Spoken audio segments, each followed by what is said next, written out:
स्वागत है आपका लक्ष्य आईएएस पीसीएस में।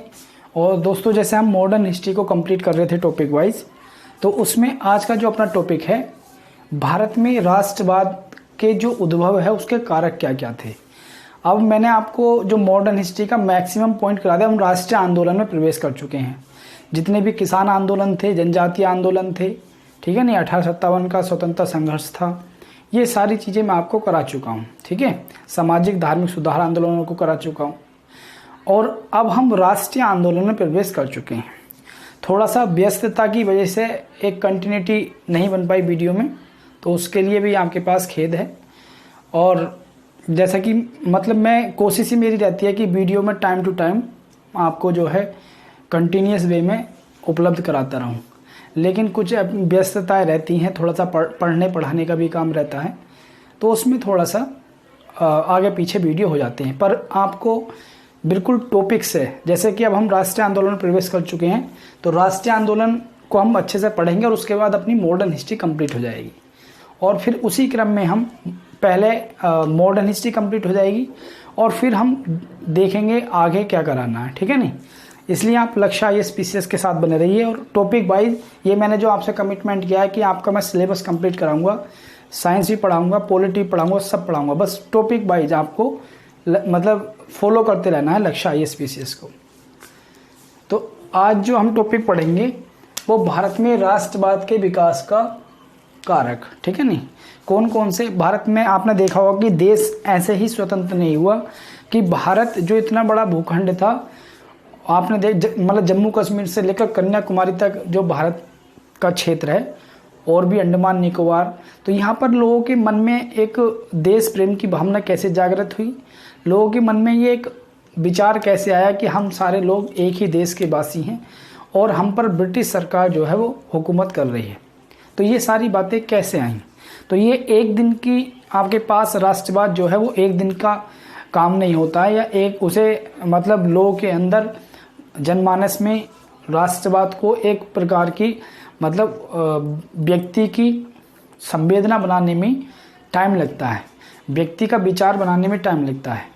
तो भारत में भी आपके पास ब्रिटिश सरकार के खिलाफ जो एक जनमत का निर्माण किया जा रहा है, तो उसके कौन कौन से कारक हैं। राष्ट्र के प्रति जो भाव है, जिसे राष्ट्रवाद बोला जाता है, राष्ट्र के प्रति जो देश प्रेम की भावना है, तो उसे आपके पास डेवलप करने में कौन कौन से कारक रहे हैं वो आज हम देखेंगे। ये जो आपका पोर्शन है वो मेंस के हिसाब से भी आपका लाभदायक है और प्री के हिसाब से भी। क्यों?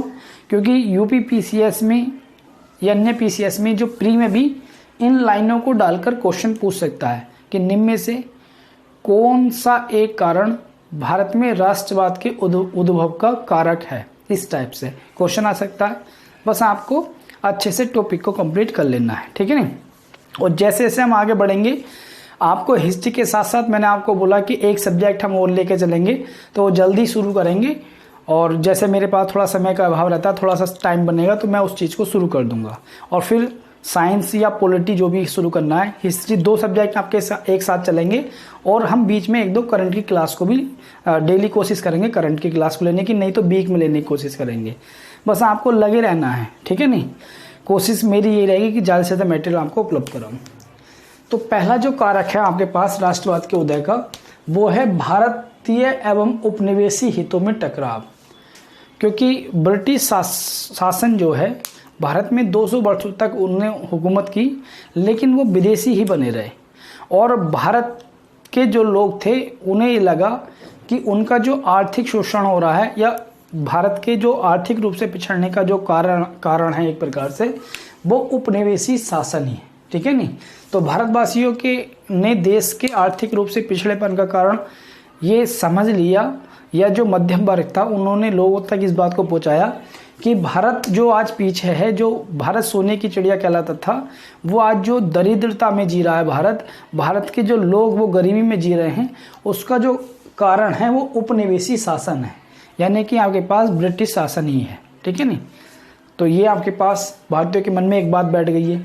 और दूसरा, भारतीय इस बात से भी परिचित हो चुके थे कि ब्रिटिश शासन ही लोगों की जितनी भी समस्याएं हैं, चाहे आपके पास हस्तशिल्प उद्योग में जो कामगार लगे हुए थे उनकी समस्या हो, किसानों की समस्या हो, मजदूरों की समस्या हो, ठीक है नहीं, जितनी भी आपके पास समस्याएं हैं जिनसे लोगों का जीवन जीना दुर्लभ हो रहा था या गरीबी में लोग जी रहे थे, उन सारी समस्याओं की जड़ जो है वो ब्रिटिश शासन ही है, विदेशी शासन।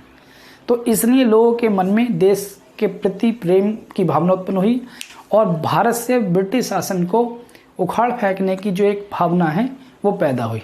तो यही राष्ट्रीय चेतना का विकास धीरे धीरे होता है, ठीक है नहीं। दूसरा जो कारक है राष्ट्रीय चेतना के विकास का, वो है भारत का राजनीतिक, प्रशासनिक और आर्थिक रूप से एकीकरण। क्योंकि अंग्रेज महत्वाकांक्षी लोग थे, उन्होंने भारत की सीमाओं को बढ़ाया। भारत की सीमा उधर म्यांमार से आपके पास इधर अफगानिस्तान तक, और दक्षिण में आपके पास अंडमान निकोबार और मलेशिया का ये द्वीप, ये भी जो है अंग्रेजों कोशिश ये रहती है कि यहाँ से भी व्यापार जो है अंग्रेजों के नियंत्रण में रहे।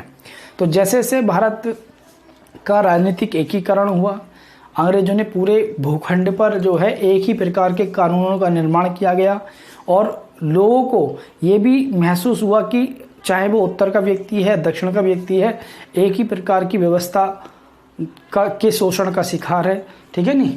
और आपके पास जो परिवहन के साधन और संचार के साधनों का विकास किया गया, जिसमें रेल आती है आपके पास, उससे भी लोग जो है वो एक दूसरे से घुले मिले और लोग ट्रेन में एक साथ बैठकर जाते थे, तो जिससे सामाजिक गतिशीलता बढ़ी और लोगों के अंदर छुआछूत का जो एक भावना थी वो भी खत्म हुई और रेलवे ने जो है भौगोलिक दूरी को भी कम किया। तो भारत का एक प्रकार से राजनीतिक, आर्थिक और प्रशासनिक रूप से एकीकरण हुआ, क्योंकि जो प्रशासनिक व्यवस्थाएं दिल्ली में हैं तो वही प्रशासनिक व्यवस्थाएं चेन्नई में हैं, वही प्रशासनिक व्यवस्थाएं मुंबई में हैं।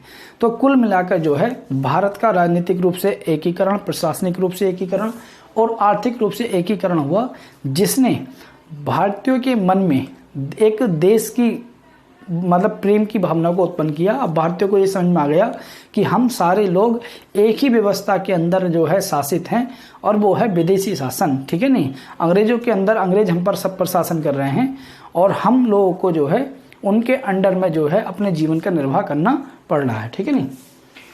तो लोगों के मन में ये चीज़ भी बात आ गई, तो उनके मन में राष्ट्रीय चेतना का विकास हुआ और उन्होंने ये समझ चुके थे कि पूरा भारत, सारे लोग जो है हम एक ही शासन के अंतर्गत शासित हैं और हमें अब विदेशी शासन को उखाड़ फेंकना है अपनी आज़ादी के लिए, स्वतंत्रता के लिए।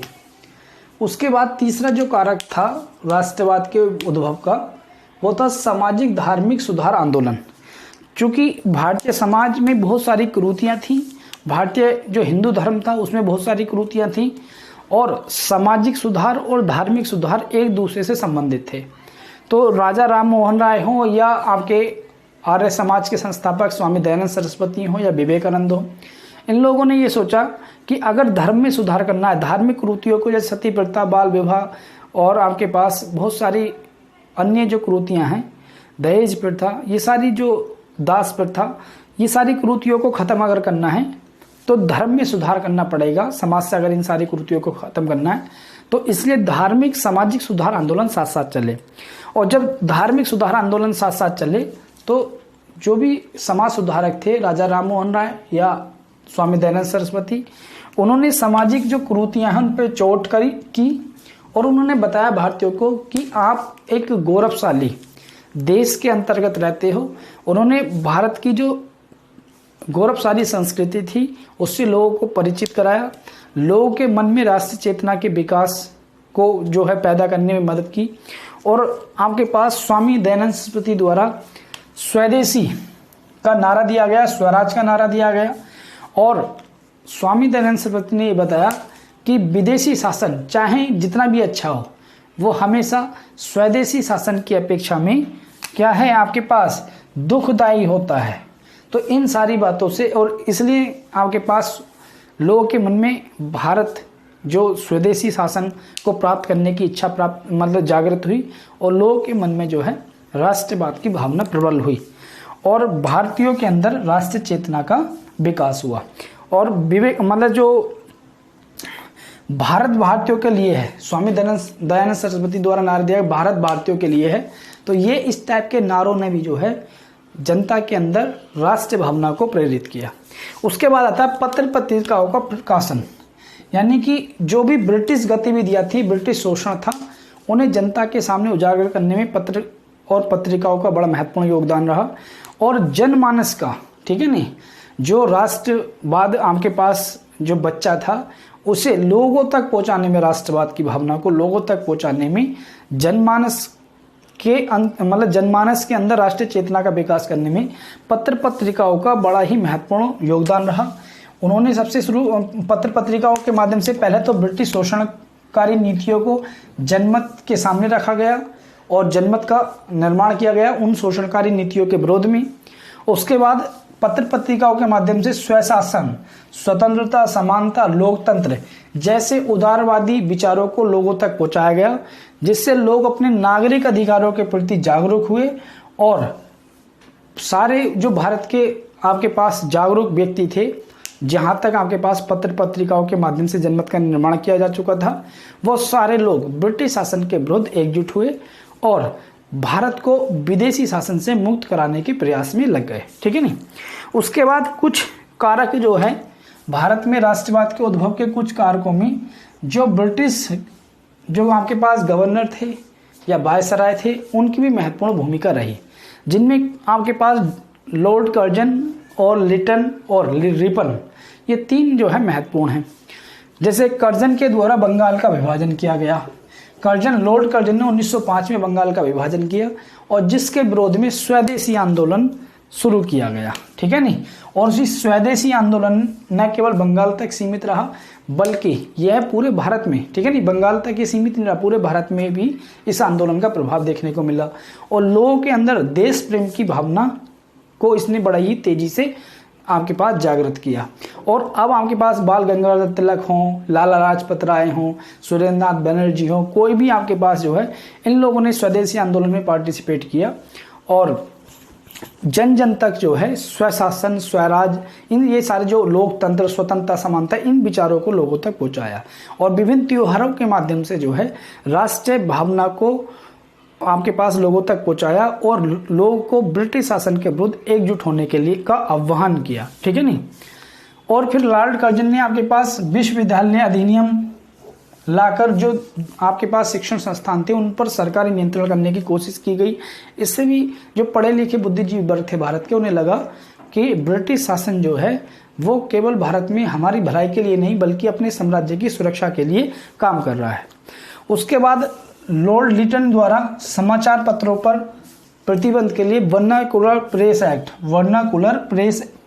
1878 लाया गया, जिससे भारतीय जो पत्र पत्रिकाएं हैं देसी भाषा में जो छपते थे उन पर प्रतिबंध लगाने की बात की गई है। और अमृत बाजार पत्रिका रातों रात ही इंग्लिश में छपने लगी इस प्रतिबंध से बचने के लिए। लेकिन आपके पास बहुत सारे जो अखबार हैं आपके पास, उन पर प्रतिबंध लगाया गया। तो एक प्रकार से जो है पत्र पत्रिकाओं का या मीडिया को दबाने की कोशिश की गई। उसके बाद एक अकाल, मतलब दक्षिण भारत में अकाल पड़ा हुआ था और लॉर्ड लिटन जो हैं ये दिल्ली में भव्य दरबार की तैयारी कर रहे थे, ठीक है नहीं, ब्रिटेन की जो महारानी थी उनके स्वागत के लिए। तो इससे भी लोगों के मन में ये बात गई कि एक साइड तो दुनिया, मतलब जो भारत की जनता है वो भूखी मर रही है और एक साइड दिल्ली दरबार के आयोजन पर पैसा बहाया जा रहा है। तो इसका मतलब लोगों के माइंड में ये बात सेट हो गई कि ये अंग्रेज जो है हम लोगों का भला नहीं चाहते, इनका मकसद केवल अपने हितों की पूर्ति करना है। तो इन चीज़ों और इन बातों को जो बुद्धिजीवी वर्ग था, मध्यम वर्ग था, उन्होंने लोगों तक पहुंचाया और लोगों के मन में जो है राष्ट्र प्रेम की भावना को जागृत किया। और फिर एक आपके पास आता है महत्वपूर्ण कि सिविल सेवा में लॉर्ड लिटन ने सिविल सेवा में जो उम्र 21 वर्ष थी उसे घटाकर जो है 19 वर्ष कर दी। यानी कि सिविल सेवा में जो मिनिमम एज 21 वर्ष थी उसे घटाकर 19 वर्ष कर दिया गया। इससे जो भारतीय जो पढ़ा लिखा बुद्धिजीवी वर्ग था उसके अंदर ये चीज़ आपके पास गई माइंड में कि अंग्रेज जो है भारतीयों को सिविल सेवा से अलग रखना चाहते हैं। अंग्रेज भारत जो सिविल सेवा है उसका अंग्रेजीकरण करना चाहते हैं, ना कि उसमें भारतीयों को पार्टिसिपेट कराना चाहते हैं। तो इससे उनके माइंड में ये बात चली गई जो पढ़े लिखे बुद्धिजीवी वर्ग था कि ये जो ब्रिटिश सरकार है ये केवल अपने हितों के लिए काम कर रही है, ठीक है नहीं। तो मतलब जो मध्यम वर्ग था उन्होंने इन चीज़ों से सीखा और आने वाले समय में राष्ट्रीय आंदोलन को नेतृत्व दिया, ठीक है नहीं। उसके बाद लॉर्ड रिपन के द्वारा एक इल्वर्ट विल आया था, इल्वर्ट विल लॉर्ड रिपन के द्वारा, ये याद रख लेना, ये सब क्वेश्चन है मैं जो आपके पास गोल गोल करता हूँ। एल्बर्ट विल में क्या था कि रिपन ने जो ब्रिटिश न्यायाधीश थे उन्हें अंग्रेजों के मुकदमे सुनने का भी आपके पास अनुमति प्रदान कर दी थी। तो इसके विपक्ष में जो अंग्रेज थे उन्होंने संगठित होकर मतलब विरोध किया, जिसे श्वेत विद्रोह भी कहा जाता है, और लिटन को दबाव में आकर उस बिल को वापसी, रिपन को दबाव में आकर उस बिल को वापसी लेना पड़ा। ठीक है नहीं।